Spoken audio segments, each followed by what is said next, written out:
Good evening and a very warm welcome to you, folks, wherever you may be tuning into this monumental episode of the Football Out West Show, episode 95. My name is Tonchi Prusak. Absolute pleasure to have you all on board tonight. And a very, very big welcome to Craig Filer. Craig, we are so knackered, and there's a very good reason for it. This is potentially the biggest show we've ever put together. The biggest show. How are you? As you said, knackered.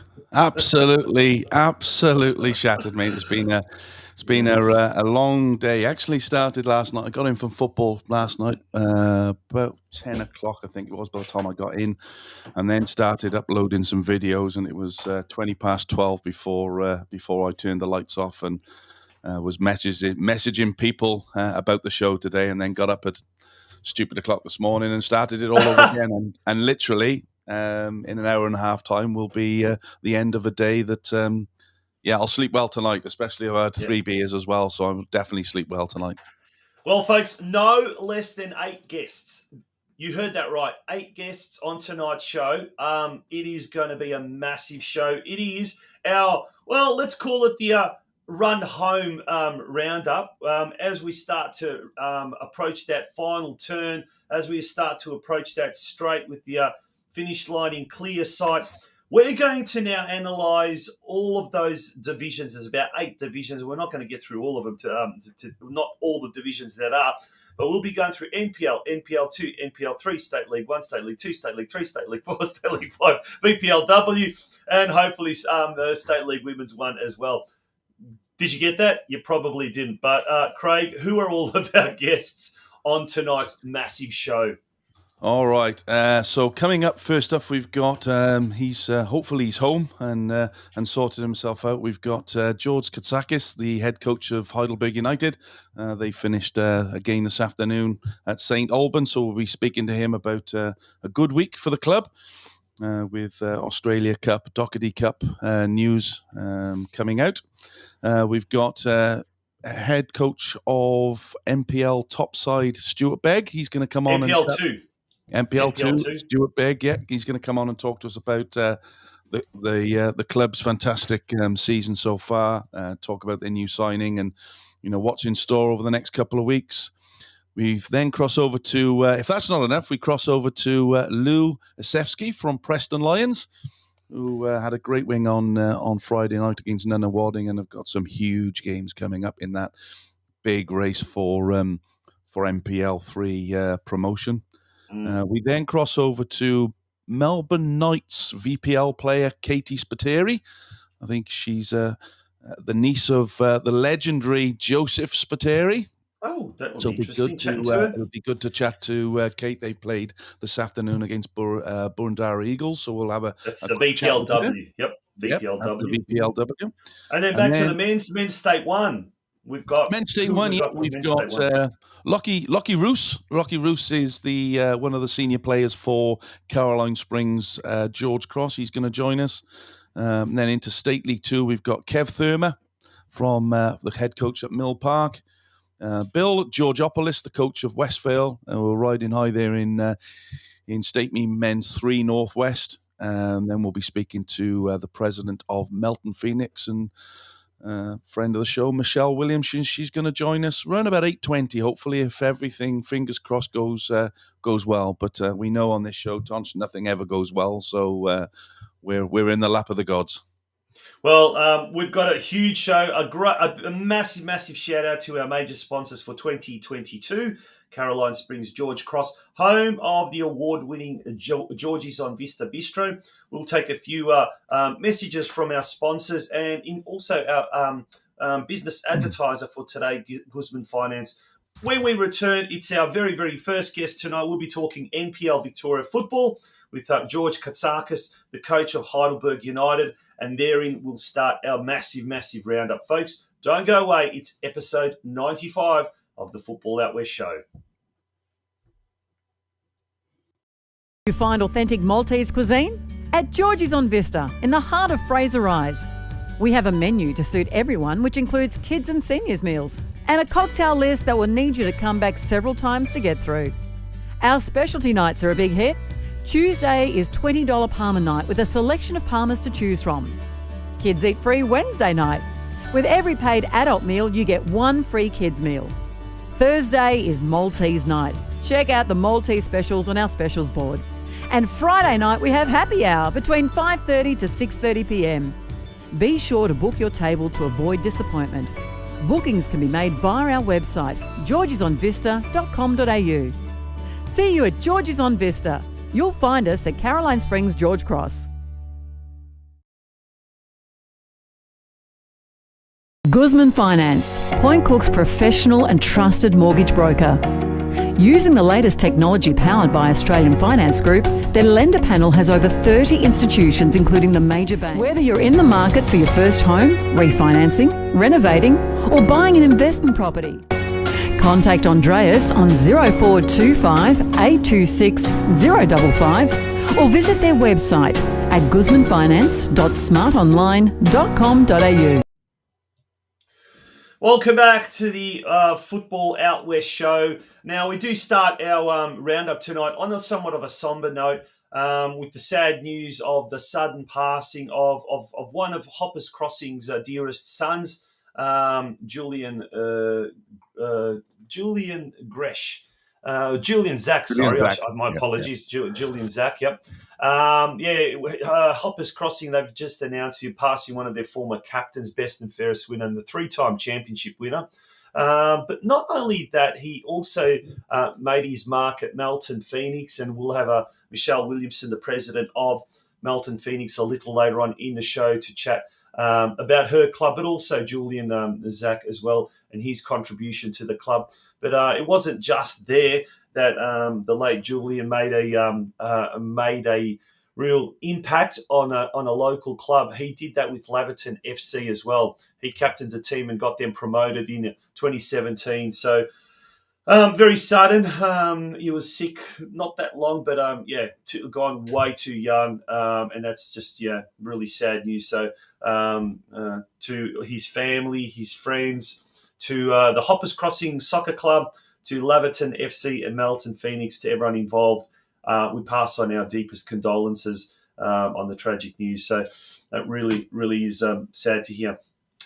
Craig, time to get talking about the NPL, and let's go very firstly through the NPL results of the weekend. There's a heap of games to get through. We're going to quickly have a look at the ladder, and then we've got a lot of footage to get through. But let's start with the results, mate. Yeah, big game. Some big results this weekend. Starting off on Friday night with Green Gully would be a disappointing loss at home to Bentley Greens, 4-0. Jack Painter Andrews scoring two, an own goal by Kai Godoy, and a goal for Ajak Riak, getting the four goals for Bentley and the precious 3 points.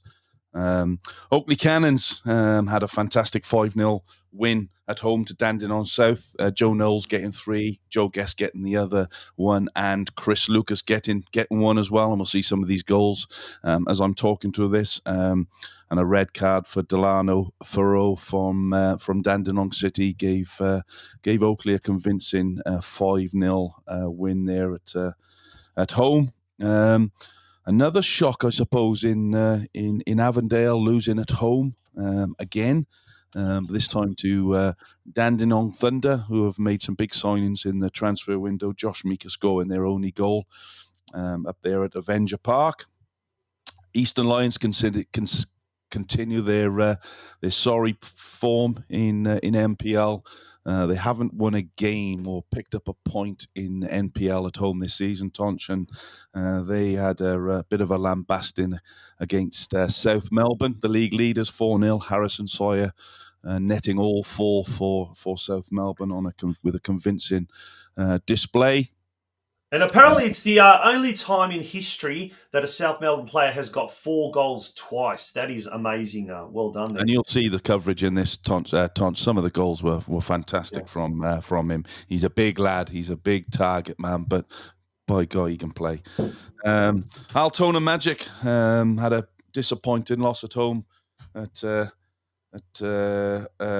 against Port Melbourne. New signing Lars Anton Kaninda scored the only goal for Altona, whilst Alex Castillo scored an own goal. Chris Duggan, Ville Sesnic and Luca Tavia got the goals for Port Melbourne as they continue their impressive season. And finally, on the games on Saturday night, Hume had a huge win at home to Melbourne Knights, defeating the Knights 3-1. Josh, it is a massive result down the bottom of the league. They're still in that dogfight, but it's a huge result. Josh Bingham getting 2, Mitch Cooper getting the other, while George Ott got his continuous good scoring role for Melbourne Knights. So yeah, that was a huge result for Hume City there at the bottom. Drags Melbourne Knights into it slightly. Altona Magic not quite out of it, so it's going to be a very interesting few weeks in NPL, Tonch. Oh, absolutely. Like, it is going to be, a lot of interest both at the ladder and just to the last game of the round, which was played earlier today at Churchill Reserve. Now, apparently no goals, but lots of drama. Both teams had a player sent off. We'll be talking a lot about that game with George Katsakis, who's in the green room ready to join us. But before we get him on board, Craig, you want to just give us a little bit a rundown of what happened at Churchill Reserve earlier today? Yeah, look, it was, I suppose, a typical game at Fox Street. The pitch is very small. It was a fiery affair from the start.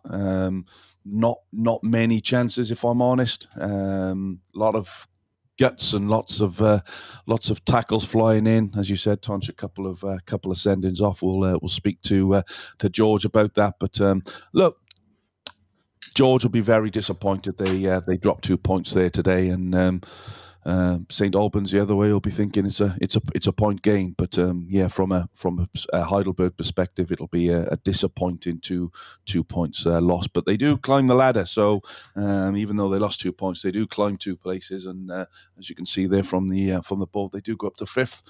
But a win would have put them into 4th. So I'm sure George has got his thoughts on that.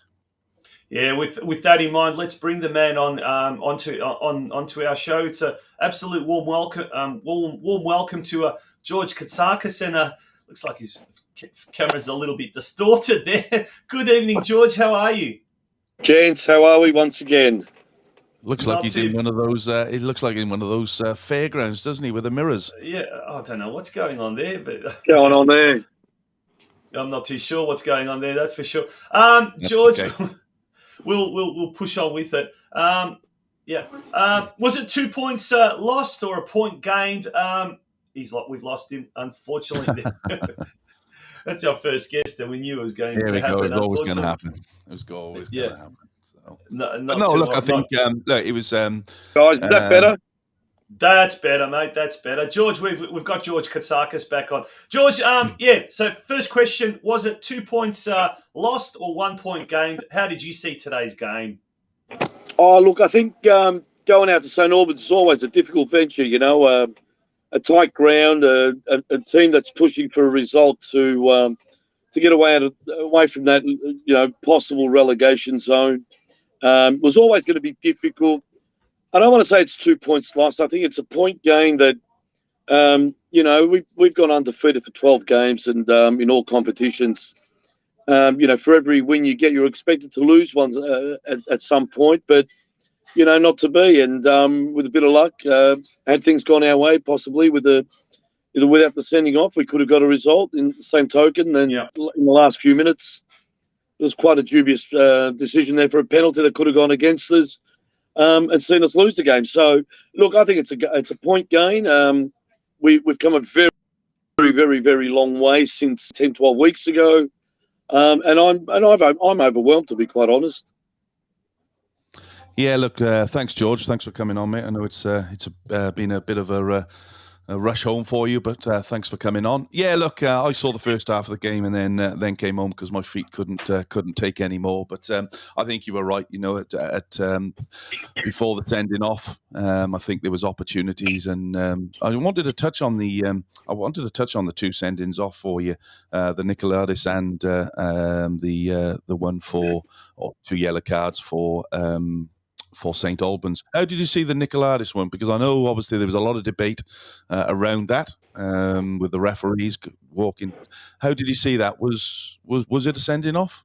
Look, I've had a good look at it a couple of times, and he's a young kid who's coming through the levels, and definitely no intention in doing what he did. He did challenge. He did get up quite high, and on landing, unfortunately, if he lands on solid ground, there's no issue. But he's landed on the back of the opposition player, possibly deemed as standing on him, or I don't like to use the word stomping. I think there's a bit of a difference.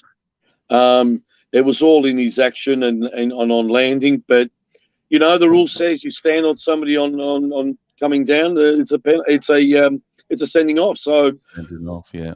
I'm not sure who saw it clearer. I know that the fourth official and the AR1 on our side, closest to the incident, didn't see anything, and I was quite amazed to think that AR2 from quite a distance saw the landing. Look, could have been controversial. It is the way that they interpreted the no. On the interpretation, I'd say it's a red card.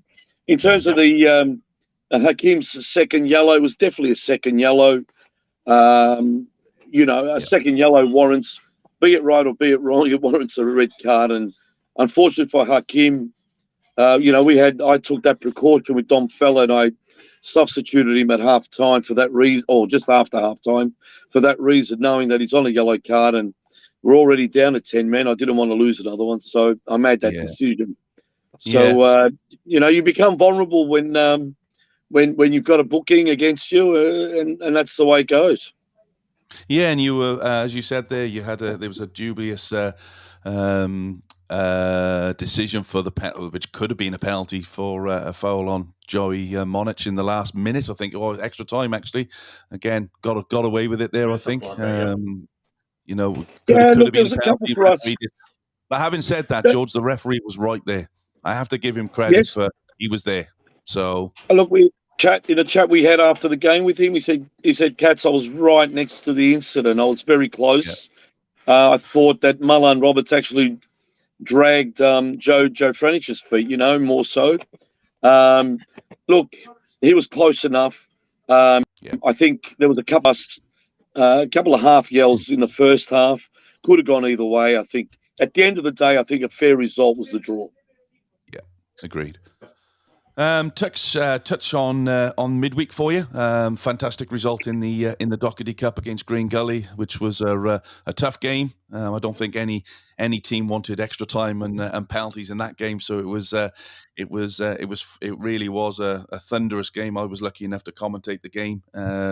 Obviously, you're over the moon that you've got through that. I could see your actions on the side of the pitch at the end of the game of how much you wanted to get through that, and obviously you get to play Green Gull Bentley Greens now next week, and then of course you've got the Australia Cup to look forward to, and a great draw against Brisbane Roar at home at Olympic Village. That's must be very pleasing. Oh, I think it's been an interesting week in football for us. And I keep dwelling about where we were, a couple of months ago or 10 weeks ago. It's all quite relevant because, we got off to a very, very slow start, 0 points after 4 rounds, and then find ourselves, 12, 13 weeks later, amongst the top 5 teams in the league, and it's still alive in all competitions. I think it's a great effort by the boys. I think. My coaching staff and everyone involved have managed it really, really well. We played Green Gully, a very, very great opponent in my belief. Anyway, I think they're one of the better teams in the league this year. In quite a unique game, I thought it was a great spectacle for most. And we got maximal. We got the win to allow us to play in the semi-final, and then we get drawn against a Brisbane Roar team that I believe if you ever want to play an A-League team in the FFA Cup or the Australia Cup, it's probably the time to get them. They're just going through their pre-season, probably not well prepared or prepared enough. We're on the back end of our season, coming into a finals series, so definitely the momentum's with us. And as I said before, we game a few years ago, everything's possible at that time of the year, and if only we can pull off another magical moment like we did against Perth when we play Brisbane Roar, then I think it'll be great for the Heidelberg fan base, for the club itself, and for the players involved. Well, hopefully there could be another 7,000 fans there as there was for that Perth game. Yep. Yeah, fantastic. Yeah, great. George, a big game coming up. Sorry, I was going to say, George. Yep. Go on. I'll just say it gives the club an opportunity to showcase their new venue and our new light towers and new look Olympic Village. And I think it's quite important that with all the conversation taking place in the B League, that most Victorians get behind this fixture and we show that we are a force in Australian football. We continue to be a force, and let it all stack up for a couple of teams, or if not more, to be part of a new B League. Yeah, it's exciting times ahead indeed, George. We're going to have to leave it there. We've got 8 more guests to get through tonight. Big game coming up against Port Melbourne on Saturday, against the third place Port Melbourne. Wishing you all the best for that and indeed the rest of the season. And thank you so much for joining us tonight on the Football Out West show. Thanks, gents. Thanks very much for your time. Good on Thank you, George. George Katsakis there from the Heidelberg United Football Club. Mate, we're going to rifle through these divisions. We've got NPL2 right up next, and he's going to join us straight away. He's, at the moment, the coach of the table toppers. They've got a 5-point gap at the top of the competition standings. He's the North Geelong Warriors coach, Stuart Begg. Stuart, thank you very much for joining us. It's been a big weekend and a little bit of a tense weekend. Yesterday's game kind of came down to, I think it was the 86th minute, when a Ryan Opperman penalty saved the day for the Warriors. A 2-1 win over a very, very difficult Brunswick City. How did you see that game, first of all? Thanks for having me, guys. It was a interesting game, to be honest, and those who were there would have noticed that the ground wasn't in really great condition. It's this time of the year where Elko Park becomes a tough place to play for everyone. From our point of view, I think, yes, the game could have probably gone either way in the end, but I'm a little disappointed in chances that we missed early in the second half. But, I think Brunswick is a side they're a good quality side and they've got quality players, and, it's still a shock to me to see them where they are on the ladder. But yeah, end of the day is we got the win with the penalty at the end, and I don't really care how we get the win as long as we get it. Yeah. Yes, Stu. Well done on the win. Yes, I actually thought I'd see you on the settee with your slippers and a pipe in your hand, but obviously not. It's too early to be doing that yet. But just want to touch on, you obviously bought in a new signing earlier in the week. It was the transfer window that opened up, and you bought another youngster, Geelong-based youngster, back to the club. Anthony Laban joined you from Melbourne Victory. Obviously, how did that come about? And was he involved in the game yesterday? Yeah, so that came about. Look, to be honest, obviously we knew that Noah was going to be leaving at some stage during the year, and we still felt that we were in an okay position not to really look to recruit anyone in the window. And it sort of just came up in discussion between us and the coaching staff, and we thought, you know what, why not ask him? You know what, it might be a good move for him. So, the contacts that we've got at the club, he had a quick chat with him, and then we sort of lined up a meeting, and that it sort of fell into place. Like it was a good fit. It was a good fit for him, as in leaving Victory. He's been there for a number of years, and we feel he could probably, establish himself in our side at the tail end, and whatever he looks to do next year, this will be a good setup to him. So that's how that sort of happened, and so he got off on the field. We started him on the bench. He got on the field earlier than expected. We had an injury to Nick Kosdra at the end of the first half, and he went on, I think, with 5 minutes to go in the first half. And to be honest, it probably took him a while to get a couple of touches, but once he did, he looked very comfortable. Yeah, he must be loving the pitch down at Elco Park. It'll be exactly the same as he's used to training on and playing on at Victory, I would imagine, Stu. Sure it is. It's definitely up there with his with the pitches he's playing on there. Yeah. Well, of course, we're talking about. Sorry, we're just talking about. I don't think we mentioned the young lad's name. We're talking about him, Anthony Lebar, 19-year-old from Melbourne Victory, and he's most renowned for scoring the goals against, I think it was Adelaide City and Adelaide United, if I'm not mistaken, in the FFA Cup. But sorry, Craig, before we go any further, I just want to go very quickly through the scores of the games. Pascoe Vale, now this is a big surprise, lost to Manningham United Blues 1-0. Now this is very significant because, Stuart, you guys play Manningham United next week. A really tough game because anyone can beat anyone in this league. Manningham United, what do you know much about them? Well, I know how they played against us at our ground, and I know they've had some really interesting results. I mean, they nearly beat or drew against Zebras away, and you're right, anyone can beat anyone, but I sort of feel at this stage, it's the lower teams that seem to fight a lot harder than the teams that are at the top. And because it's survival versus, trying to get success. And I think that they just fight a little bit harder. They got more in the line. And that showed it, obviously, in the game that we played on the weekend. And Manningham, again, very capable side. So I think if you look at their stats, I think they've not conceded very many goals, but not scored very much at all. So they're a tough team to break down the score against.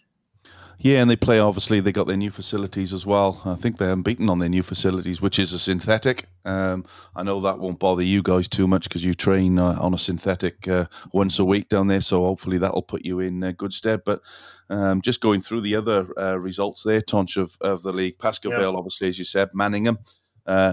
Brunswick Juventus have gone on a bit of a run over the last couple of weeks, Stu, and they've been there or thereabouts without really showing anything significant. But the last couple of weeks, they've gone to Bulleen and beaten Bulleen, and obviously beaten Northcote 2-0 yesterday, which resulted in Peter Zalakis being moved on from his position at Northcote. His contract got terminated today with immediate effect. So Juventus are putting some wins together now and looking a bit formidable at the top.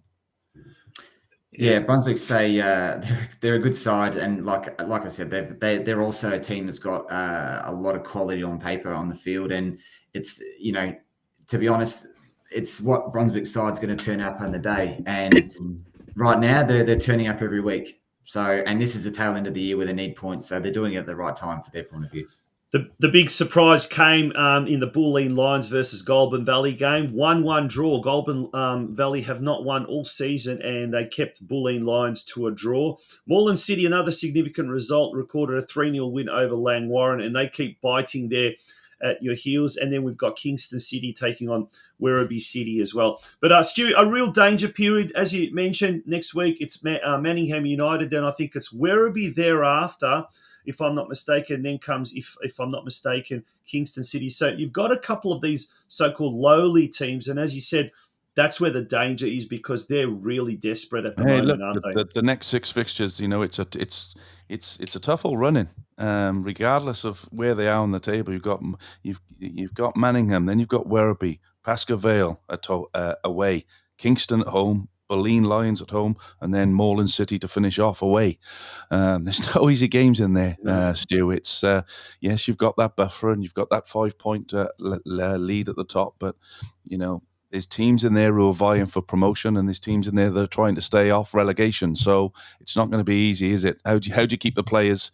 How do you keep the players in check? And I know you're going to say the players do it themselves. I know that's what you're going to say. So I preempted it. It's to be honest, it's look, we're at the point of the year where you've done all the hard work, you've done your pre-season, your structures, you've done all that kind of stuff. At the end of the day, it's going to come down to this game is being mentally capable to play each game, because we've already proved that we can play and we can win games, but making sure that we don't lose focus. And we've seen that against Lane Warren at home, and we kept focus this week against Brunswick. And that's the motivation for me, is to make sure that all I've got to do is make sure they're actually engaged and they're focused on game day. And if we can do that, we're in a chance of winning any game. So is your role now really for the next 6 weeks really about that man management side of things rather than anything else, Stu? Look, we'll still do the same process as what we do for every single game. We do a game prep, and we look into potential weaknesses in other sides and how they may exploit our weaknesses as well, and how to defend against that. That will never change. But you're right, it is basically trying to make sure that we're there in the right headspace leading to the game, and we don't lose focus in critical moments. And it comes down to a critical moment like the weekend where we missed some chances, and I felt that maybe it wasn't going to go our way, and we got a penalty at the end. So, again, it's just about making sure they're focused on what's at hand. Well, it's going to be a pulsating run home in the NPL2 competition. Mate, we wish you all the very, very best. It'll be great to have a regional team in the in the NPL Victoria competition. 6 games to go. I'm sure you're not going to rest until that very, very last game of the season. All the very best, Stewie. And, wishing you and the Warriors all the very best. Thanks, guys. See you later. Yeah, all the best, Stu. Thanks, pal. See ya. Good on you. 2 down and 6 to go. Our next guest is in the green room, and we talk about a really, really exciting, pulsating run to the finals in the NPL2 competition.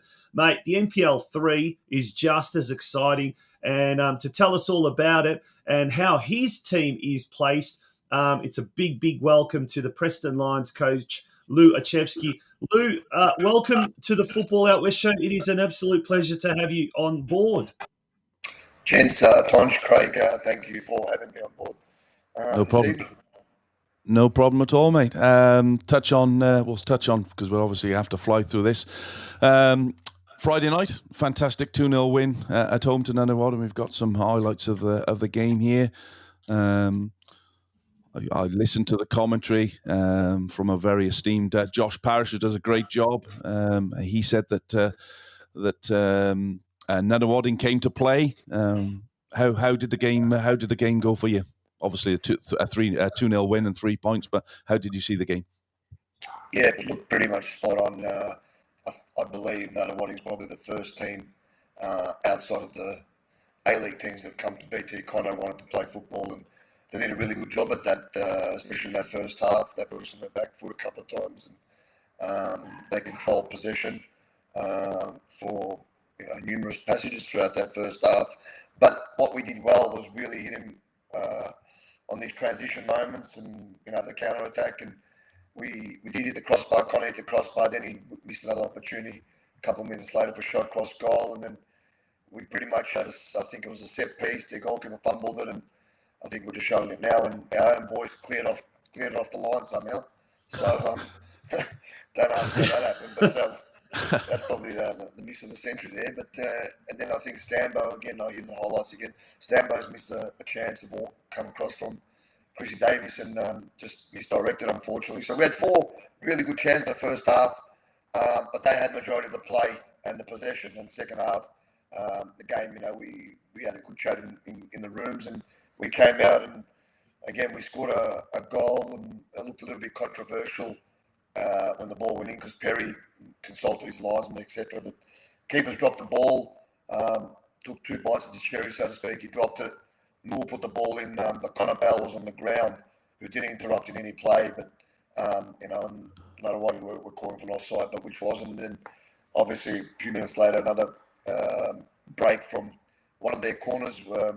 Ned's hit a great diagonal ball to Connor Bell, and he's gone directly towards goal. He's cut it back, and young Josh Urbina just finished the game off for us. So, really important win.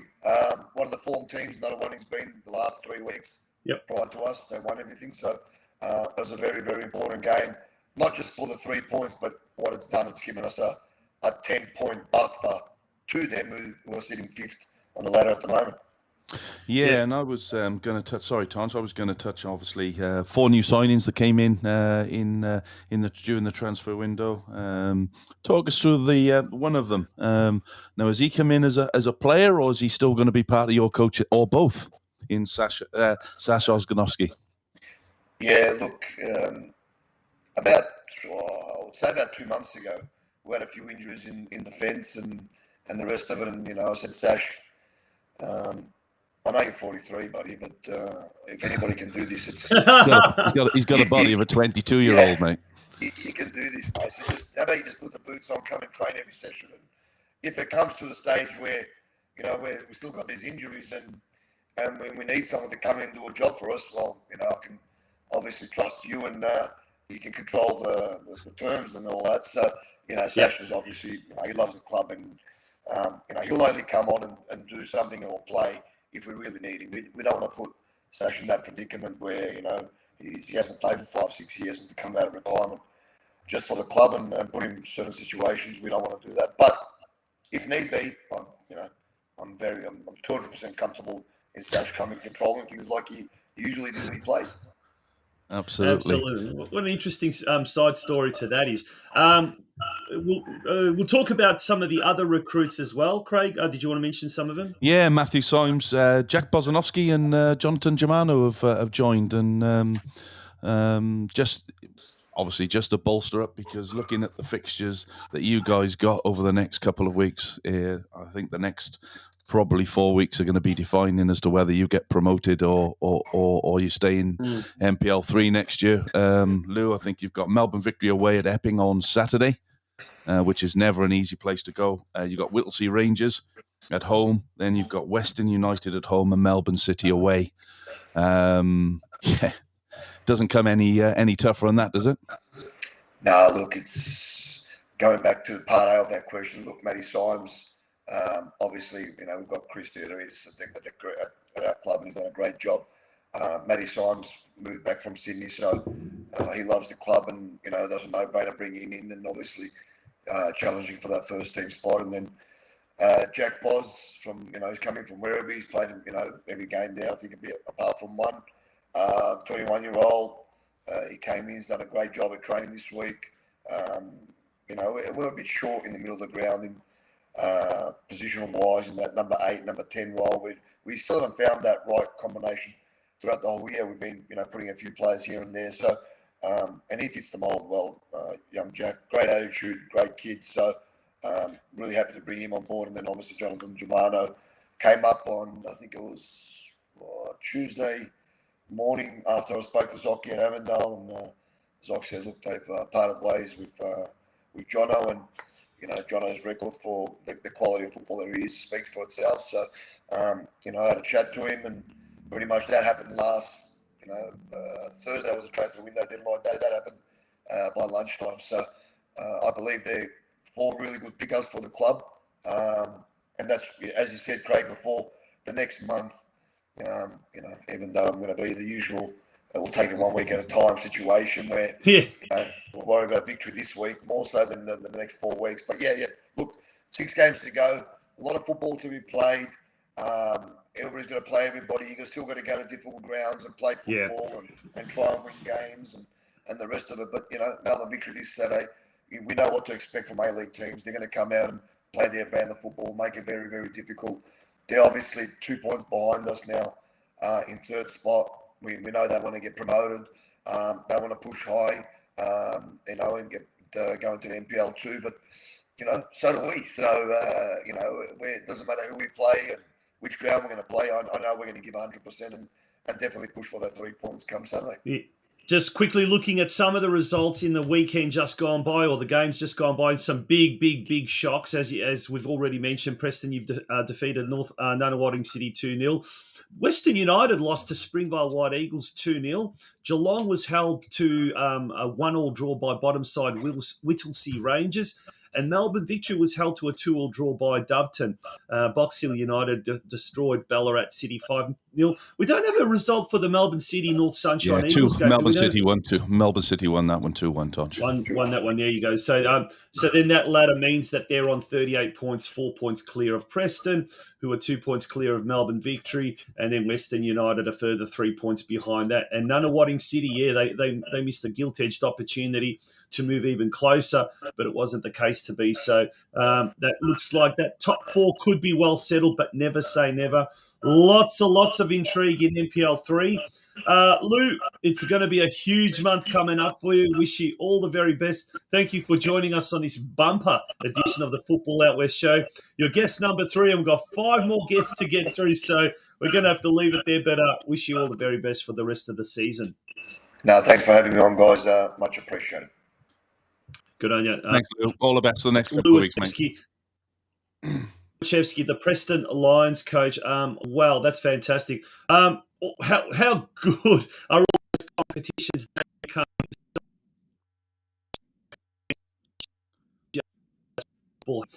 Have one more guest, and then we're going to have a quick break, and then it's time for the fairer sex, as they say, the ladies. We're going to attention now to VPLW, but before we do turn to VPLW, we'll just have a quick look at the NPLW. We weren't able to get anyone from Calder United on tonight. It's difficult, Craig, isn't it? All the ladies' leagues are played on a Sunday, so sometimes we don't even get the results of the games played by the time we get to our show. But Calder United doing really well at the top of the standings there. They had a little bit of a slowish start, but they're definitely dominating proceedings in NPLW.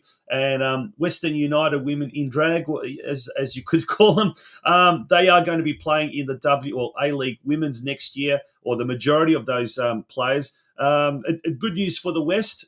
Calder United continue their dominance in NPLW. Oh, we've lost Craig. I'm sorry, I switched my mic off. Very sorry.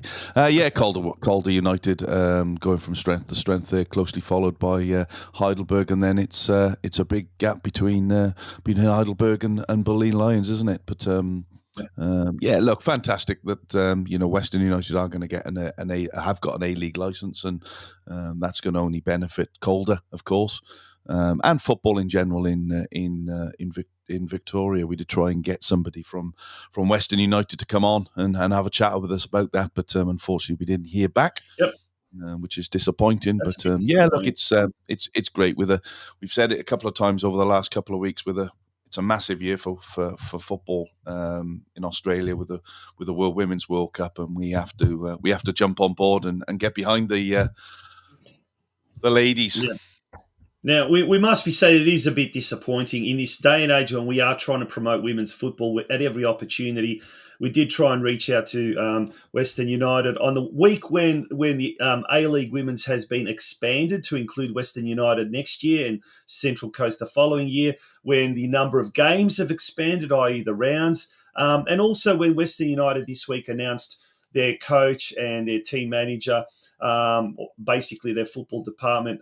We tried to contact their media department, but they must be on holidays or still celebrating their A-League triumph. I'm not too sure, but it is a bit disappointing that we didn't even get a reply. So anyway, moving on to the VPLW, it's time for bringing on our next guest, and she's got a famous surname, our next guest, and she comes to us from the Melbourne Knights, where her surname's sake also made a name for himself.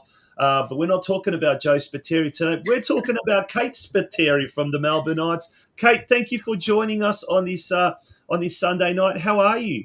Yeah, thanks for having me. Yeah, I'm pretty good. How are you guys going? Very well. Thanks for joining us. And let's just say, Tom, Joe's not a big name. Spiteri's not a big name. He's a has-been who used to play football. Apparently. Kate is it though. Kate is, and she currently plays, and she's doing very well for the Knights in VPLW. Now, today, you guys came up against Whitehorse United, a tough game. How did you go? We ended up winning, so we won 3-1, which was a really good, a win we really needed, I think. So it was good to get that at home as well. As we call them, 6-pointers. They were a real 6-pointer. It was one of those games it just had to win, and you did. So that pushes you up to 10 points now, sort of 6 points clear of Whitehorse United, which is really important. But tell us about the league this year. I mean, we obviously see Preston Lions and Boroondara have really, really dominated proceedings. And I've had the privilege of commentating a few Geelong Galaxy games this year. You could really see, I in fact commentated the game against Preston, and they just seemed an absolute class above, and they were just incredible. They were just so, you could see they were an NPLW class team. How have you seen this year's VPLW competition, Kate? Well, considering, the past 2 years we haven't finished a season, I think it's good to finally go through the whole season. And like you said, Preston have improved crazy. Like, their women's development has been amazing, and seeing how their clubs developed for their women's has been really good. Like, as you can see with their results, like, they're absolutely dominating. But Boroondara as well, they've got girls from overseas, so they're clearly doing things right to get those girls. But I think overall, there might be a bit of difference in the level of the clubs. Like, I know personally our team and below are a bit struggling at the moment, but I think overall it's been good to have good competition. But yeah, I think it'll be even better next year with more teams and more of maybe an even playing field. But it's been good to get this season through and see where everyone's at, because a lot of teams have improved quite a lot. Now, at the start of the season, obviously a new coach came in, Johnny Diaz. Obviously, players left, had to bring some players in. How's that transition been for John? What's he like as a coach? Go on, you can say it on air. There's nobody listening. It's just the three of us. All right. We started off really well. He brought us in with a really good preseason. He set us up with things to do at home, and we started pretty early having practice games. Like, it was looking really promising. We had enough players, and then we kind of went through a lot of injuries. So we've been struggling at the moment with players, especially our keeper's gone down with a broken nose. So that was a big loss for us. But, we're kind of just pushing through at the moment and still trying to play our best. We just go week by week at the moment, but we're just hoping no more injuries. But John's been a good change for us. I think he set us up well for the start. Unfortunately, we just got stuck with a lot of injuries, and it kind of just set us back a bit, which is really unfortunate, because I thought we were going to have a really promising season. We started off the first 3 games against the top 3 teams pretty well. Like, we drew with Preston in the first game against them. So we were super keen after that, but then everything kind of we got a lot of injuries, which is unfortunate. But it's been all right. It's been good. Now, with your name Spiteri, you're obviously a striker. At times, more of a right winger at the moment. But and Jacqueline, I think, also plays at the club. So correct. Does Joe get involved as a coach? Is he helping out with Johnny with certain aspects? Or not too much. Or do you not want to listen to Joe? When he comes to the games, he's definitely very helpful. He helps us a lot on the sidelines, telling us he's pretty much a second coach to us, which is really good. And he definitely helped us a lot at that Preston game, which was really good. But then unfortunately Jacqueline got injured as well, so we saw less of him, but she's back this week, so hopefully he shows his face a bit more. But he has been helpful to me, even as just a player, as he's my uncle, so he's always giving me some advice. So But is it? He obviously, as you said, you've got those family connections with the Melbourne Knights, and do you sometimes sort of kind of pinch yourself and you think, "Yep, this is where my uncle made a name for himself in Australian soccer, and I'm kind of following in those footsteps." And look, it has produced so many great players over the years, the Melbourne Knights. And who knows, down the track we may even see some female champions produced at the Knights. But is it there that sense of aura every time you step out onto Knights Stadium, thinking this is a ground that holds so many great memories for your family, for your extended family? Yeah, like when I first started at Knights, that was the thing. It's like, oh, you're Joe's niece. It's like, oh, you must be some amazing player, and it was like a lot of expectation, Yeah. But yeah, it's kind of crazy to see him on photos up in like the club rooms and stuff. He was a lot thinner then, though, wasn't he? Yeah, yeah. To know he was, such a big part of the club. It is good to go and play there and kind of try and do my bit as well. So it's good. Awesome. Kate, thank you so much for joining us. Before we let you go, Eltham Redbacks is the next opponent on Friday night at their ground. So the bottom side, you can never take that for granted, but it's another opportunity for the Knights now to really push away from that dreaded relegation zone. Will there be two teams relegated next year with all the restructuring? I'm not sure. I've heard there is no relegation, there is relegation, so I'm honestly not too sure. I mean, in a way, hopefully there isn't, but maybe at the same time there needs to be, but we'll see. Well, look, 3 points on Friday night will ensure that that doesn't happen, won't it? So, fingers crossed. Absolutely, yeah. Kate, we're wishing you all the very, very best for the season ahead and indeed the big game against the Eltham Redbacks on Friday. Thank you so much for joining us and providing us a little bit of a perspective, insight into what's happening at the Melbourne Knights, the female team. Thank you for having me. Thanks, Good on Kate. you. Thank you very much. Yep, Kate Spateri, there at the Melbourne Knights, doing very well. Fantastic young lady. She spoke very well. Well spoken, very well. effervescent, exuberant, whatever you want to call it. Yeah, and she speaks like a coach, doesn't she? We'll take one game 1 week at a time. Speaking of taking one thing at a time, we've got that many guests to get through, but we're going to take a little bit of a breather, folks. Great, I can get myself another beer. Yeah, absolutely. I think I'll get myself a coffee just to stay awake. Don't go away, folks. When we return, it's time to check out Men's State League 1, and we'll be speaking with the Caroline Springs footballer, Lochie Royce. Is that how you pronounce it? Royce? Lochie Royce. Yeah, Royce. Yep. We'll get the correct pronunciation from the man himself right after this break. So, folks, do not go away. You're watching the Football Out West show. It is episode 95. Looking for a space for your next function? At George's on Vista, our function room caters for all types of functions. Milestone birthdays, special religious occasions, work functions, hens or bachelor nights, baby showers, or whatever reason you decide is a good idea to get together with family and friends. Contact our friendly staff who will help you put together a menu that will suit your special occasion. Inquiries can be made via our website, georgesonvista.com.au. George's on Vista, in the heart of Fraser Rise. You'll find us at Caroline Springs, George Cross. A big shout out to our major sponsor for 2022, Cross Football Club, home of the famous George's on Vista Bistro. And it's from George Cross that comes our next guest, State League 1 action. A big, big welcome to the Football Out West show, Lochie Royce. Now, is it Royce or Royce? How do we pronounce that? Yeah, either. Thanks for having me on, guys. Either. Royce, if you're over in Europe, and Roos over here. So it's spelling. So yeah, it's all good. All good, mate. Thank you very much for joining us on the show tonight. No, I appreciate the time. First and foremost, how did the golf go? Easy win, to be honest with you. So Levi and I paired up and beat Reese, and he was partnered with a former George Cross player in Cambun. Okay, and you took some money off Reese. Love that. Yeah, free lunch as well, so it's always nice.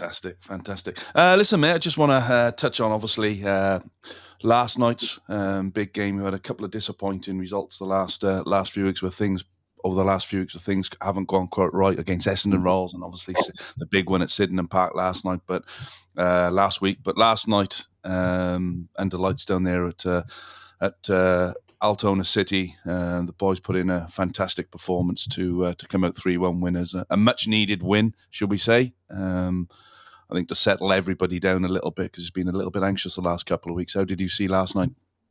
Yeah, look, it's an extremely competitive league all round. So, and that comes across. Depends. Doesn't really matter who you're playing, whether it be Sydenham, Essendon, even last night at Altona. So, yeah, as you mentioned, you touched on how the game go. It was pretty high intensity. I know that they had a few boys out, but at the same time, the ones coming in probably had a point to prove. So they all step up and they want to take their starting spot, which puts us under a bit more pressure. But as it unfolded, we kind of just looked after what we could control. And yeah, in the end of the day, we took the 3 points and we move on to next week. Yeah, 3-1 win there for Caroline Springs George Cross over Altona City. You scored yourself, Lochie, in the 47th minute. Amachi also scored in the 62nd, Saunders in the 80th, and there was a 62nd minute own goal. We'll take a look at the ladder, and we'll also have a look at some of the other results as well. Sydenham Park, Essendon Royals 1-1. Keilor Park going down to Clifton Hill 1-0. This is as much of an interesting battle happening up the top of the competition standings. There's an even more interesting battle happening at the bottom of the competition standings. FC Strathmore defeated Yarraville. I think it was 1-0, if I'm not mistaken. Banyule City defeated Brimbank Stallions 4-2. And then later this afternoon, Corio defeated Whittlesea United 5-3. So a lot of interest happening, as we said, at both ends of the competition standings. As you said,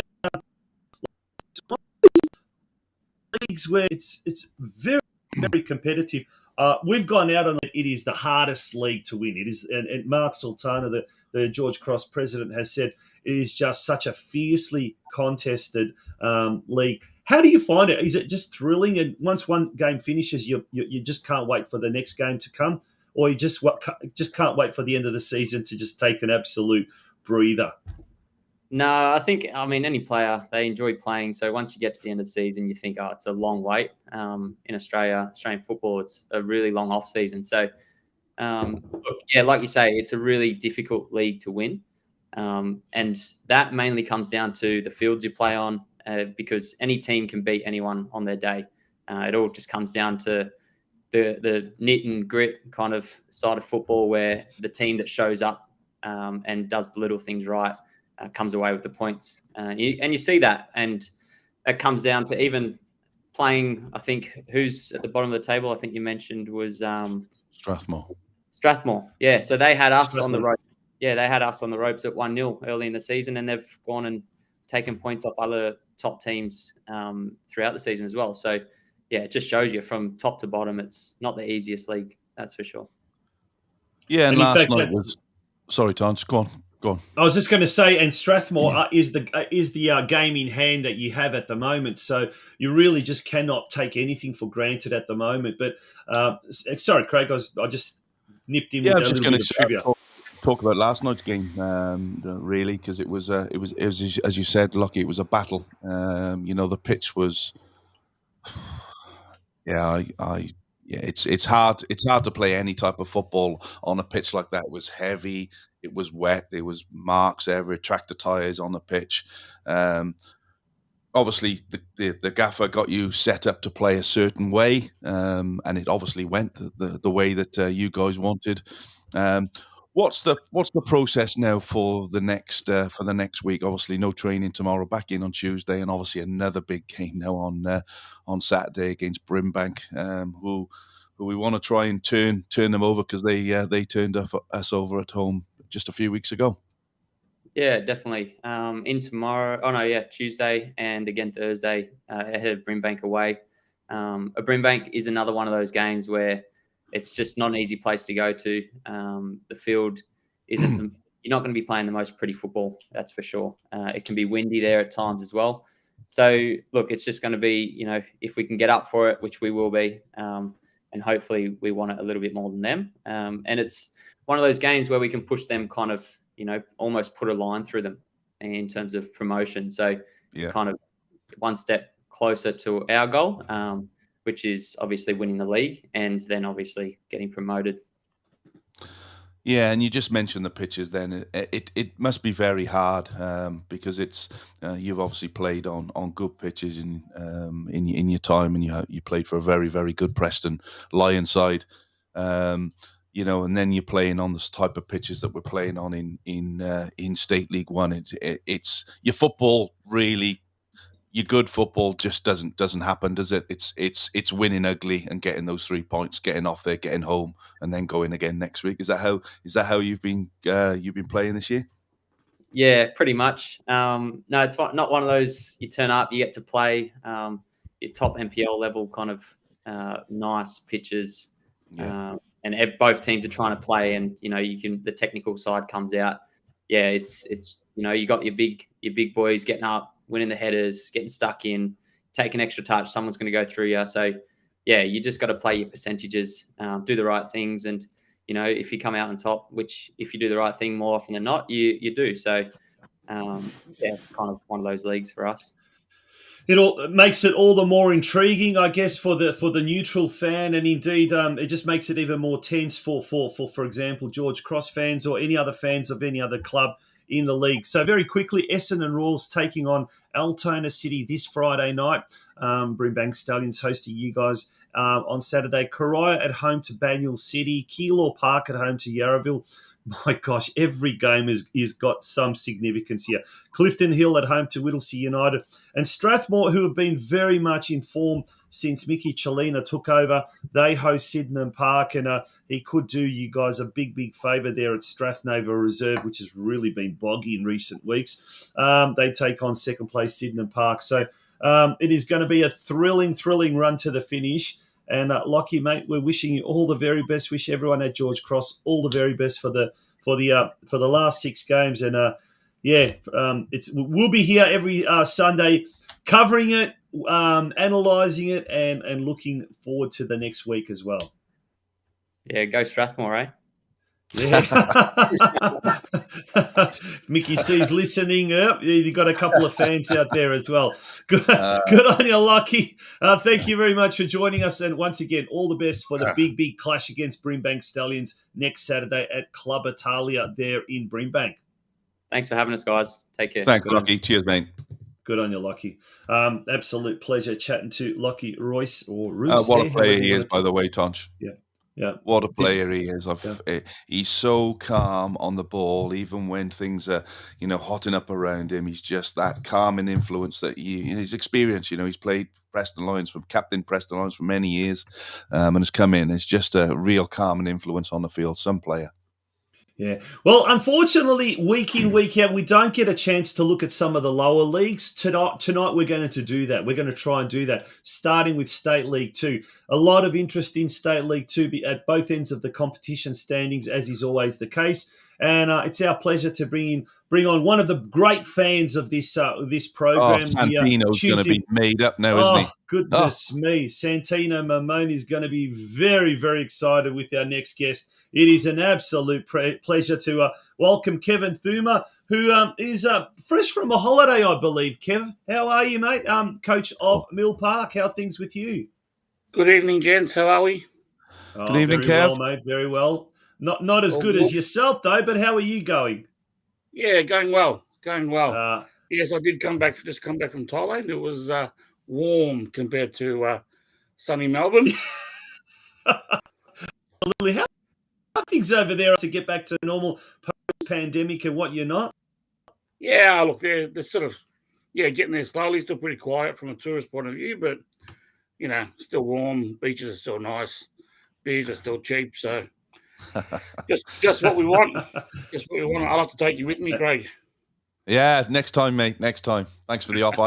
I've just checked my phone. Actually, you probably saw me. I was just looking to see whether the text message came through, but I didn't see an invite on there. So sorry, mate. November. Let's lock it in. Yeah. Oh, good. Yeah. Now, Kev, let's talk about the weekend. Not the result you wanted. A 1-2 loss to a very tough team, Westgate. 2-1 the result there. Take us through that game, and I will then go through some of the other results in the other games.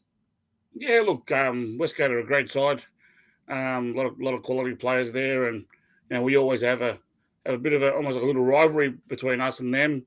Even when I was at Albion, so there was a little bit of that rivalry. Two top sides, obviously challenging promotion, and Westgate got over the top. Bit more clinical in the front half. They put their chances away, and we didn't. So, a bit disappointing for the lads, but we pick ourselves up and we go again next week.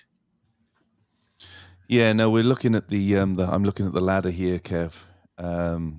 Take Upfield aside, who are, on 41 points, haven't lost a game all season.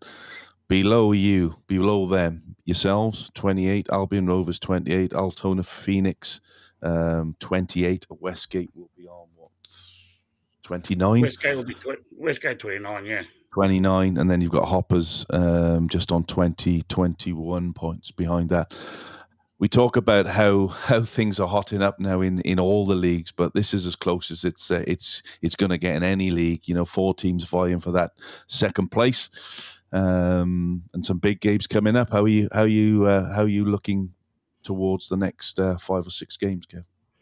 Yeah, look, for us, the next 2 weeks are vital. We've got Upfield at home Saturday, and then we've got Albion away Friday night. So, those 2 games will basically determine where we sit basically at season's end, really. Like, obviously, there's plenty of other good sides through the leagues, but, if we can get a couple of good results there, then it gives us a good springboard into the last sort of 4 games of the season. So how do you go out and stop a team like Upfield who haven't lost a game yet? Obviously, it's on your patch. So, what are you going to do differently to everybody else? Look, we played them last time around, and first half last time we gave them a bit too much respect, and they scored a couple of goals, and then second half we took the game to them, and in the end probably should have got a draw, I think, out of that game.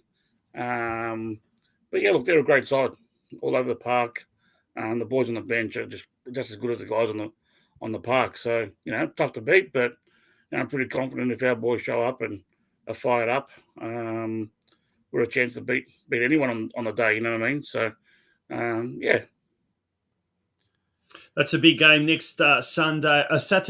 At Partridge Street Reserve, there at 3 p.m. Some of the other games will go very quickly. Epping City taking on Geelong Rangers. Hoppers Crossing at home to Altona East. Laylaw United hosting Western Suburbs. Moreland United taking on Westgate.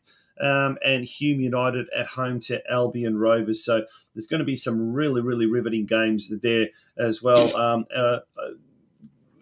What do you reckon? What are your chances of being able to get promoted now that you've seen some of the other teams in action as well? Are you confident there, or it's going to be coming down to the wire? Oh, look, I think it's going to come down to the last game. There's the 4 teams there in the league. Altona are a good side.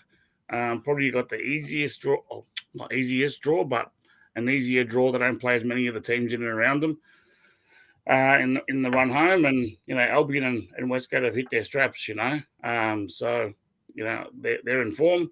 We've had a bit of an up and down the last few weeks, if I'm completely honest. So, what'd you put that down to, Kev? I've had a couple of little niggles, and like everybody, I guess. But yeah, just not putting our chances away. The Westgate game definitely, in my opinion, was a draw. Hit the post, a couple of little sort of easy chances we missed. And then we made some errors for their 2 goals. So, I think if we can get everyone on the park, which hopefully next week we'll get a couple of boys back, then we can give it a shake if we may. Yeah, and any signings to come in before the end of the season, or are you done?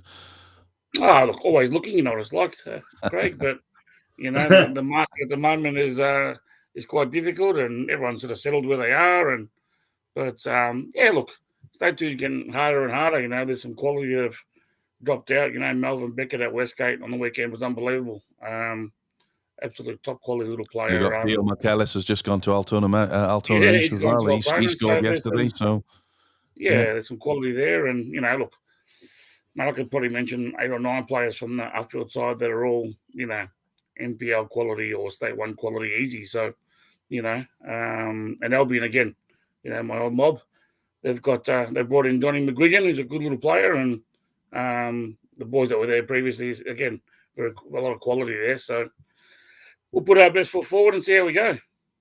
Yeah, Perfect. it's quite a physical league, isn't it? Like it's quite renowned for being a physical league. But now this time of year, the grounds get chopped up.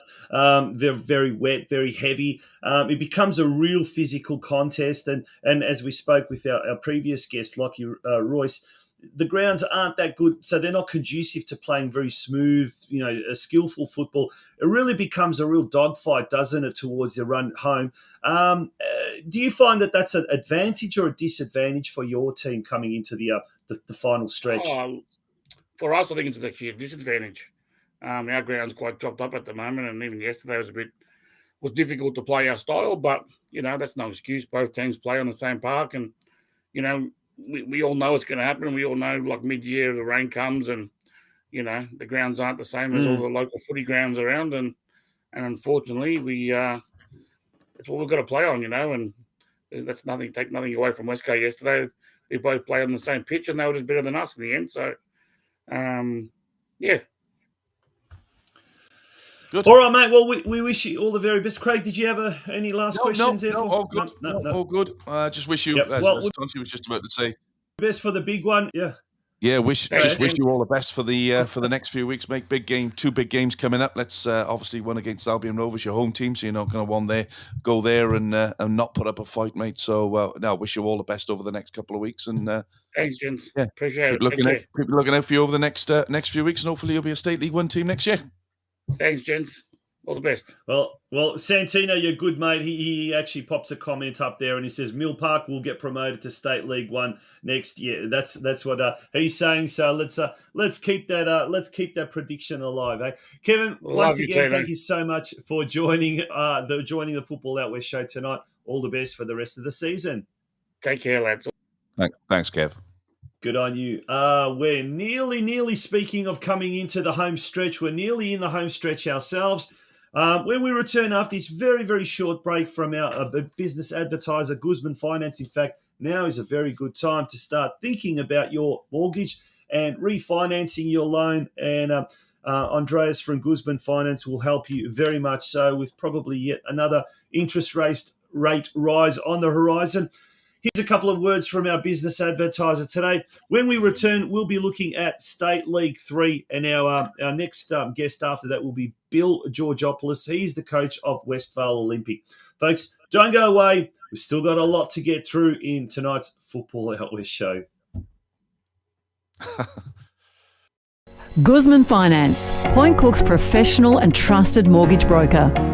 Using the latest technology powered by Australian Finance Group, their lender panel has over 30 institutions, including the major banks. Whether you're in the market for your first home, refinancing, renovating, or buying an investment property, contact Andreas on 0425 826 055 or visit their website at guzmanfinance.smartonline.com.au.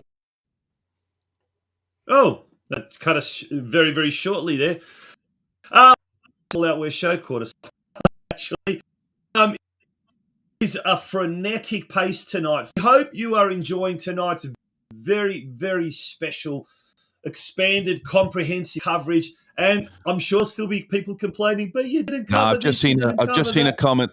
I've just seen a comment from Jordan Borg saying that he's listening in now. Jordan was one of the ones that complained to us last week that we didn't cover any of the other leagues. So listen to you, Jordan. Yeah, Jordan, you owe me a beer next time I see you, mate.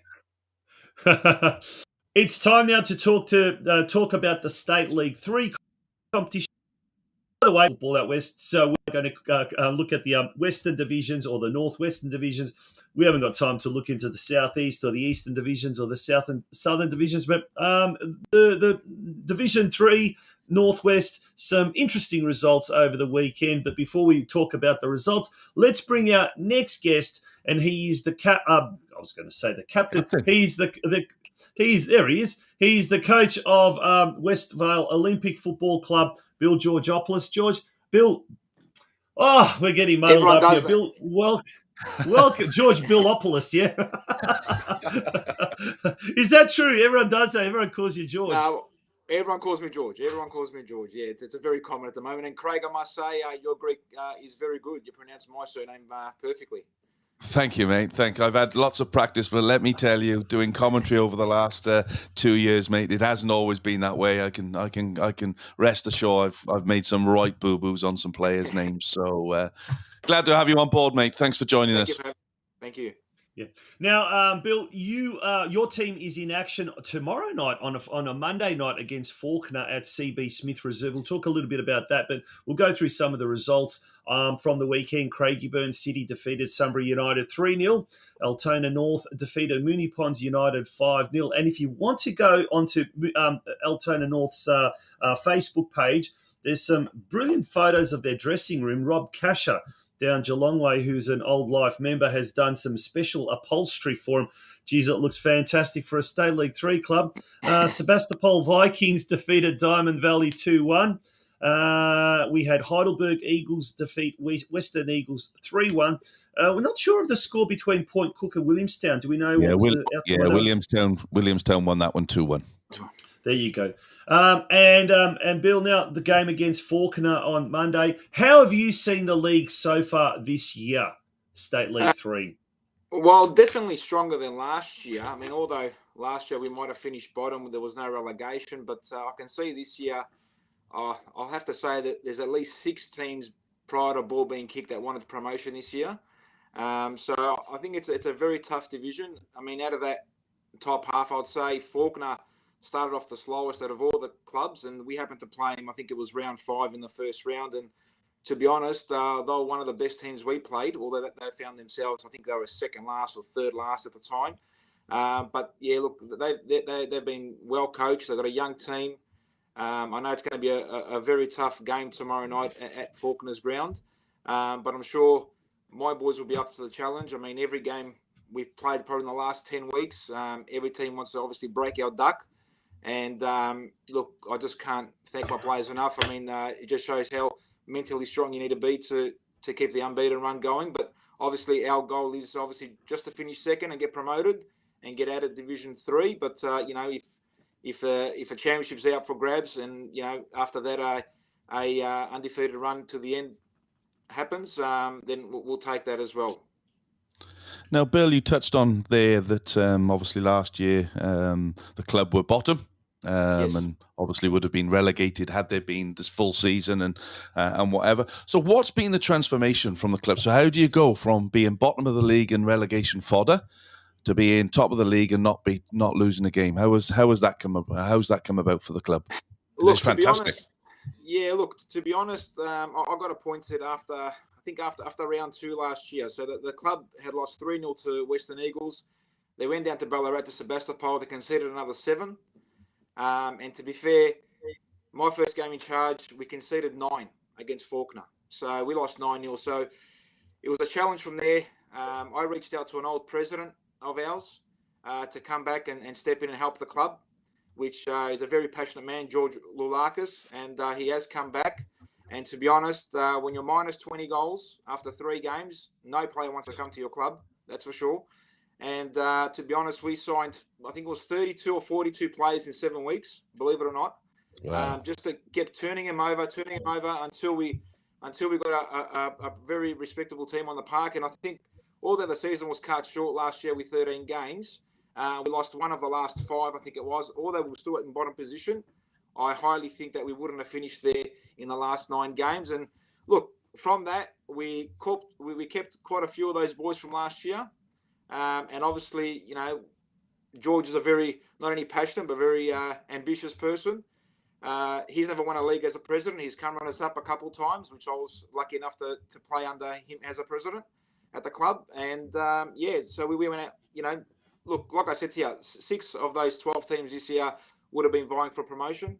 And that's probably the same goes around to all the state league and NPL clubs every year.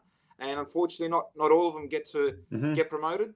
And look, luckily for us, we find ourselves in a very good position. But look, there's still another 6 or 7 games to go for us to achieve that goal. You got a pretty difficult fortnight. Yeah, you got a pretty difficult fortnight coming up. Obviously, the game against Faulkner tomorrow, but then also another away game against Craigieburn City. That's Saturday week, mate. Being undefeated, doing so well. obviously being in State 3, have you had some of the clubs in State 2, State 1, even maybe NPL 3, looking at some of your players and trying to sort of grab them mid-season and say, come on, you guys could be playing in a better standard competition? And if that's the case, how have you managed to hold on to them, and how have you managed to sort of shoo away all the predators? Well, I think I'll jump in there. I think he's actually gone the other way, and you've actually bought some players in who've played higher level, haven't you? Look, it's gone a bit of both ways, to be honest. And look, a lot of coaches out there probably.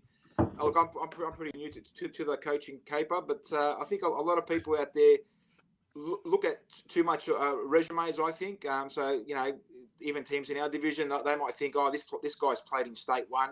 Oh, he must be brilliant. He'll be too good for State 3, so we'll sign him. So, and that's I think a bit of false advertising a lot of clubs find themselves doing. It's very important, I think, to look at a player, see if his characteristics fit in the game style you want to play. Yeah. Then after that, obviously, is he a good person? Because building a strong culture goes a long way to winning championships, and that's what we've done this year. All the players we've signed or brought on board, we never signed anyone blind. We thought of everything. All the players have come aboard. We've thought it through, and I've got to give a special mention to my assistant coach Paul Skoulos, who, you walk into any ground in Victoria and he happens to know everybody at every ground, and that's the same with his networking with players. So, look, clubs have come knocking on the door for a few of our boys, but I think it's been an easy sell. Who doesn't want to win a championship? So in the day, money can't buy a championship, and that's what the sell is at the moment. And I'm hoping we can be in State 2 next year. Yeah, that's a really good comment, and you hear that a lot from really, really good coaches.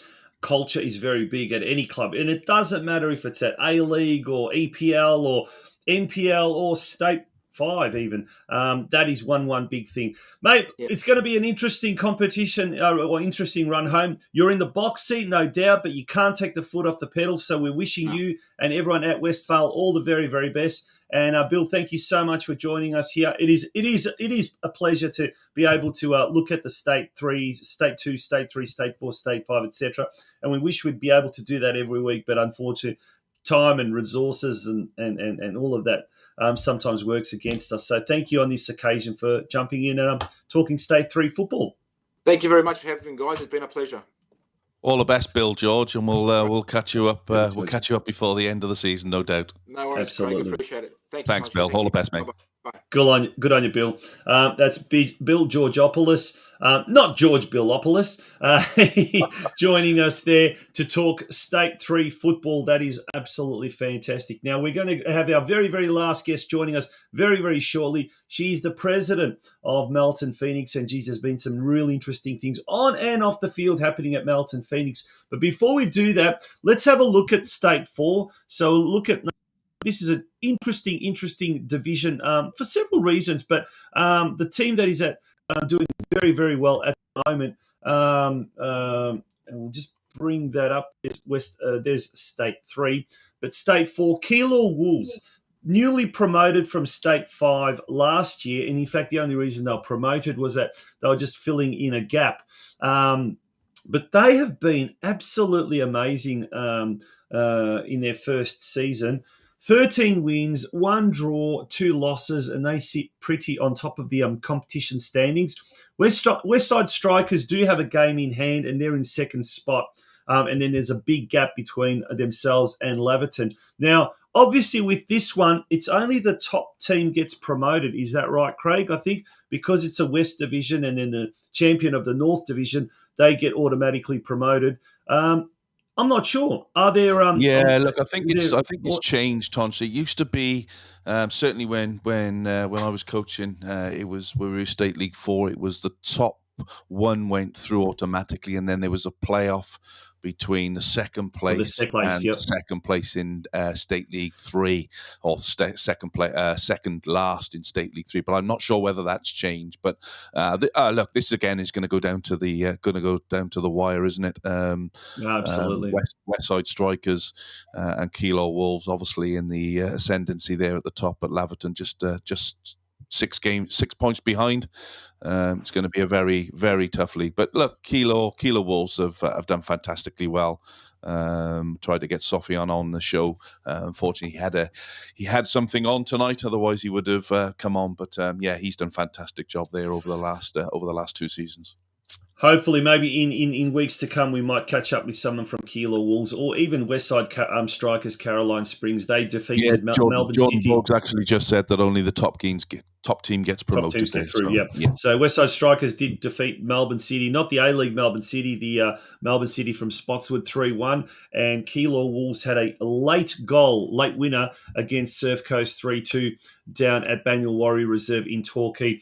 We're talking now State League 5, Men's State League 5, and we've got they are the new top team, the new table toppers from Melton Phoenix, and we've got the president here on the show joining us, Michelle Williamson. Michelle, a very, very warm welcome to you, and welcome back to the Football Out West show. We've had you on the show in seasons gone by, but you must be one very happy president on this Sunday night. Melton Phoenix have now jumped to the top of the competition standings after what can only be described as a major, major surprise. Barwon lost 3-8 to Balmoral. Wow, what is going on there, Michelle? That was a surprise to us as well. Thank you so much for having us again. And hopefully we don't have any technical issues this time. Sorry, Michelle, it is great to have you on board. Tonchi, the last time we had Melton Phoenix on was the day that I was in the garage holding the phone up, trying to with Darren, the coach. That's exactly. I want to. That's a memorable episode. That one was, and it was. Let's hope that's not repeated tonight. But goodness me, yeah, that was amazing. Yep, go on, Michelle. No, so it is good to be top of the table, but it was an unexpected result from Barwon on the weekend.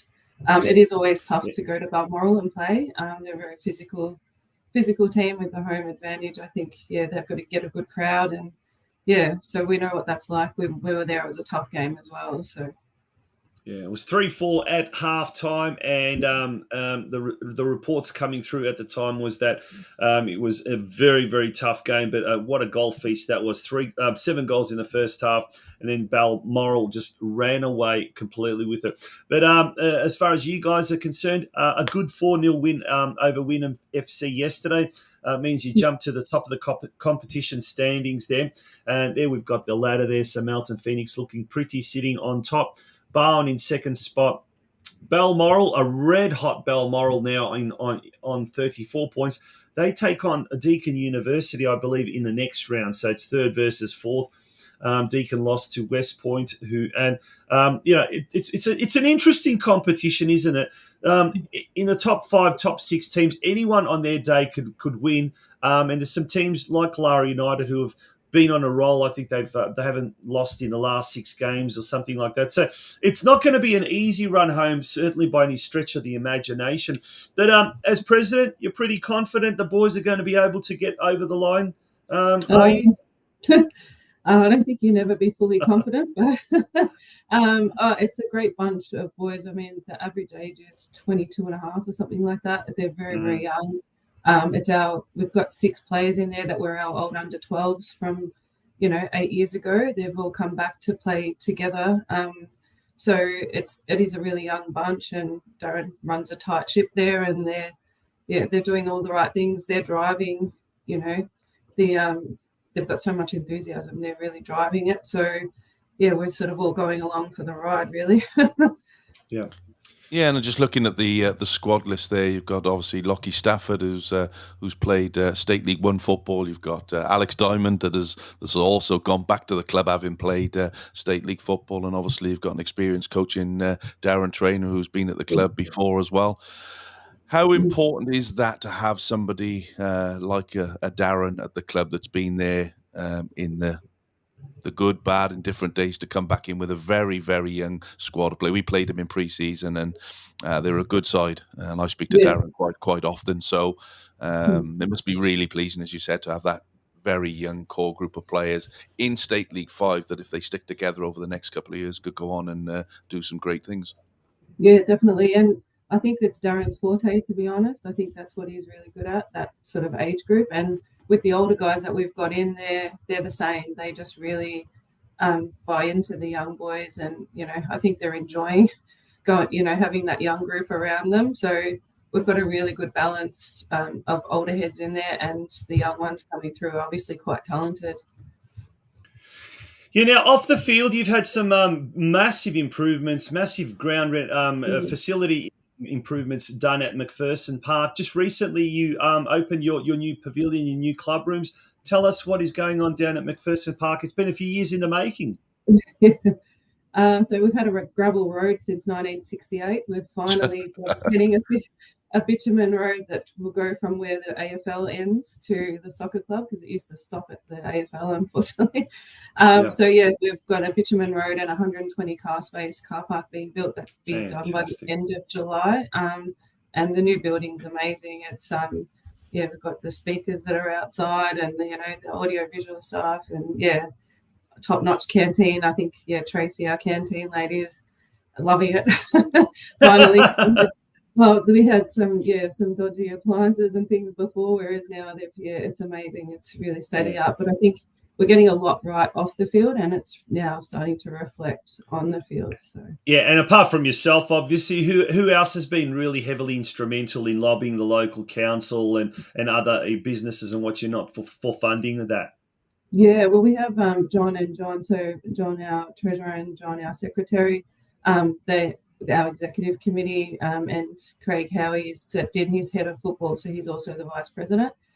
So the four of us, just rallying the council. As you know, it's a very big football town, Melton. So we had to really rally hard. But we've got some amazing councillors that have really supported the soccer strategy that they did a while ago. It's really just enforced that soccer / the real football is actually going to be the number one sport in town. And I think that's really important, Michelle, because Melton Council have been right on the forefront of investing in football facilities, haven't they? We've seen, obviously, what they've done at George Cross, obviously what they've done with yourselves up there now. It's a big growth area you only got to go up the freeway to Ballarat and see the number of houses that are now being built in that area. It's great to see a forward-thinking council, isn't it? Definitely. And they just like I said, when we go to them, it's not always just a direct no. It's just how can we work together to get things done. So it does take a lot of work, and as you know, we're all volunteers, so you're doing it in your own time, but it's really worth it when you see like the game on the weekend, seeing how many people are there and the young kids running out with the seniors and that sort of thing, and just the whole community coming together. It does does make it worth it. And how's the girls and women's program going at the club? Because I know, obviously, you're a big advocate of that, having played women's football for the club as well. How's all that going for you? Yeah, well, we got promoted to State 4 by a restructure of the leagues, which we weren't quite ready for because our team had just formed the year before. So we've had some pretty ordinary results, but take nothing away. Our women, they're an amazing group of girls. There's 21 of them, and they just want to learn. And there's some really new ones. There's some older experienced ones that have come back.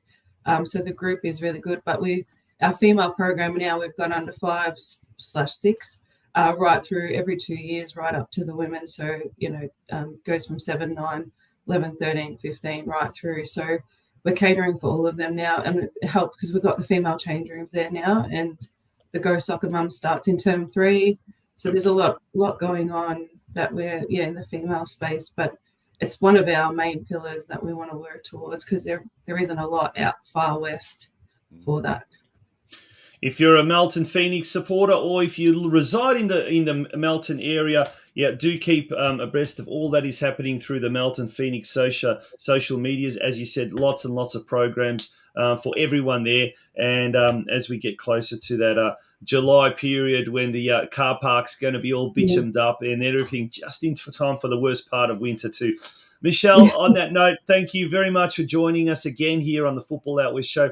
Wishing you all the very, very best, not just the men's side of things, but the women's side of things and the juniors and everything else around McPherson Park as well. So thank you for joining us, and all the best for the rest of the year. Thanks so much for your time. Really appreciate it. Thank you, Michelle. Absolute pleasure. Oh, and Michelle Williamson, the president of the Melton Phoenix Football Club, a very, very progressive club, and it's great to see a club like that getting the facilities that it deserves. Craig, mate, I don't know about you, but I'm absolutely knackered. But what a show! I'm on a high talking to all. I mean, sometimes it felt like going 100 miles an hour, but I'm talking to all of these clubs from NPL all the way down to State 5 and VPLW in between as well. It's been an absolute thrill. I don't know about you. How you think it about has. It's hard work every weekend. For those that don't know, it's hard work week in, week out, trying to get top quality guests on the show. Thankfully, we've built up a really good network over the last couple of years, Tonch, where we can ring people up at short notice and ask them to come on and help us out. But it's getting harder and harder. We want to keep the show. We want to keep the show going for series 4. I think it'll be next year. So season 5. This is 5, season 4. Yeah, this is season 4 now. Yeah. But we need people to come on board and help us because there's a lot of work that goes. We were talking before the show started today, and Sunday is a day of just spent 7 or 8 hours getting ready for the show, and then obviously the hour and a half afterwards, and then we finish up tonight and we start all over again preparing for next week's show. So look, it's thoroughly enjoyable. There's nothing better than talking football, is there? It's either that or my kitchen rules. So I know where I'd rather be. Absolutely. On that note, thank you very much to everyone for watching in and tuning into tonight's show. Become an advertiser, become a sponsor, and support our sponsors. Support the sponsors that support your sport, Guzman Finance and Georgie's on Vista. Thanks to Caroline Springs George Cross Football Club, Mark Sultana, Tony Tanaglia, Lisa Jurich, and all of the rest down there at George Cross. They have been absolutely monumental in their support of our show this year. If it wasn't for them, we would not be able to come out every Sunday night. Stay tuned in the next few weeks. We've got some huge news about our 100th episode coming up in 5 episodes' time, and also probably more than likely a live show, we hope, from our major sponsors, George Cross, the Georges on Vista. On that note, folks, thank you very much once again for joining us. I'll be back with Steve Curtin tomorrow night at 8 p.m. for the Geelong Region Soccer Show. That should be an awesome one, and we hope to have Western United's Stephen Lustica on as a special guest. He will be doing a clinic down in Geelong this week. So tune into that from 8 o'clock tomorrow night. It'll be simulcast on the Football Out West Show. Till then, good night. Bye-bye. Good